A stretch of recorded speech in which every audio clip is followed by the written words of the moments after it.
5 minutos del Espíritu Santo, 18 de septiembre. La imaginación puede perturbarnos mucho en la oración, porque nos lleva a todas partes y nos distrae.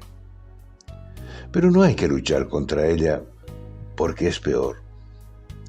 Es mejor apartar dulcemente las imágenes interiores y dejarlas pasar, volviendo suavemente a la presencia del Señor. Pero también podemos pedirle al Espíritu Santo que sane y ordene nuestra imaginación para que nos ayude a orar.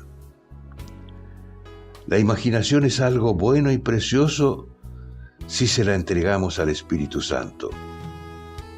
Entonces, podemos imaginar las manos de Jesús que acarician, o sus brazos que sostienen, o sus ojos que miran con serena ternura, o simplemente su rostro, su figura que nos invita a un abrazo o a descansar a su lado.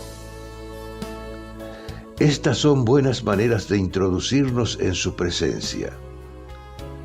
En ese encuentro, es posible que imaginemos que Él abre su pecho y derrama en nosotros ese manantial de fuego que es el Espíritu Santo.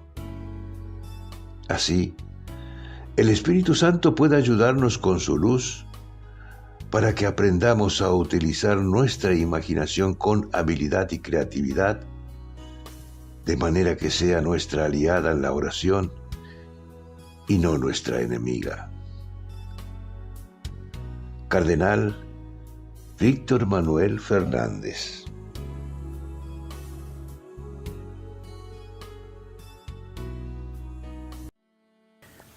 ¿Te gustó el video? Danos un like, un dedito hacia arriba porque te gustó. Suscríbete al canal y no dejes de tocar la campanilla, así te avisaremos cada vez que subimos un video.